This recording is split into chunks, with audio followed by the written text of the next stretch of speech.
मेरे प्यारे बच्चों, आज हम एजुकेशन हब की तरफ से 11th क्लास का चैप्टर नंबर 2 करेंगे। तीनों महाद्वीपों में फैला हुआ साम्राज्य। तो तीनों महाद्वीपों में फैला हुआ साम्राज्य कौन सा था? तो वो था रोम साम्राज्य।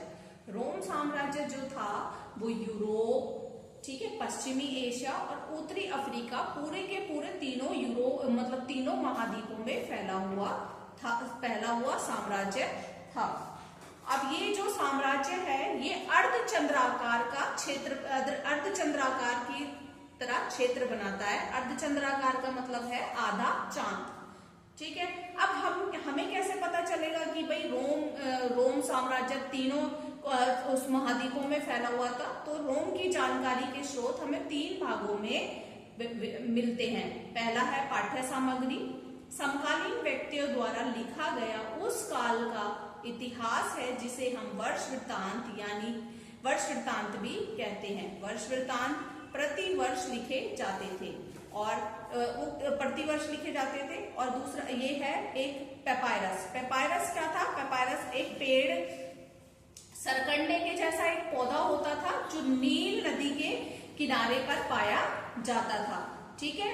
और पेपायरस को जो पढ़ते थे, जो पेपायरस के पत्ते पर जो लिखा जाता था उसे जो पढ़ते थे उनको कहते थे हम पेपरोलॉजिस्ट। पेपरोलॉजिस्ट का क्या काम था? जो पेपायरस पत्तों पर जो लिखा जाता था वो उसका व्याख्यान करते थे कि इस पर ये क्या लिखा हुआ है। और ये जो हमें ऐसे हजारों की संख्या में हमें संविदा पत्र, लेख, संवाद पत्र तथा सरकारी दस्तावेज आज भी पेपायरस पत्र पर लिखे हुए पाए गए हैं, ठीक है। और भौतिक अवशेष, अब ये है हमारा भौतिक अवशेष। क्या है? भौतिक अवशेष में अनेक प्रकार की चीजें शामिल है जो मुख्य रूप से पुरातत्वविदों की खुदाई एवं सर्वेक्षण आदि के जरिए अपनी खोज में मिलते हैं।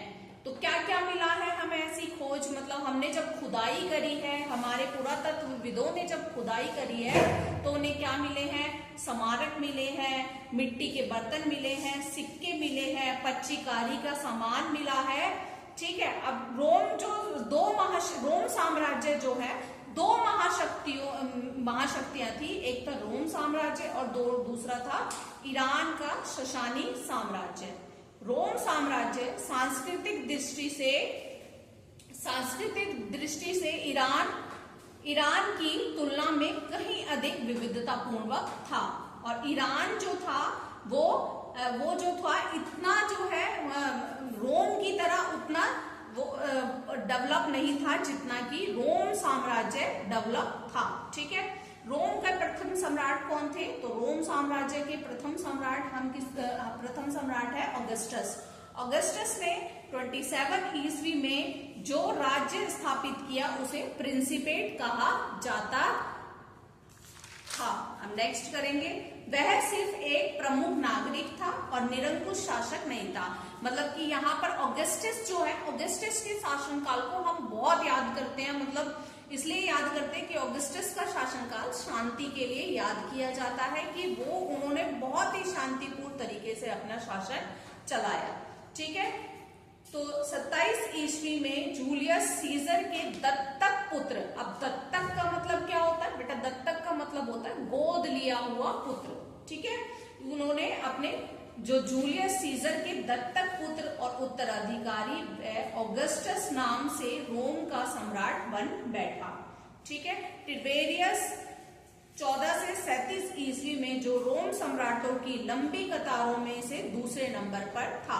पहला कौन था? ऑगस्टस। और दूसरा कौन राजा बना, यहाँ का सम्राट बना? वो था टिबेरियस। टिबेरियस जो है वो ऑगस्टस का दत्तक पुत्र था, ठीक है। दत्तक का मतलब मैंने आपको बता दिया, दत्तक यानी कि गोद लिया हुआ पुत्र, ठीक है। और फिर नेक्स्ट आता है ट्रिजान, यानी कि 13 से 17 ईस्वी में चलाया सेना। अब जैसे कि रोम साम्राज्य में ना तीन चीजें थी। एक सेनेट था, इससे आगे हम अब आपको नेक्स्ट क्लास में पढ़ाएंगे। Thank you. हमारे चैनल को प्लीज सब्सक्राइब करें।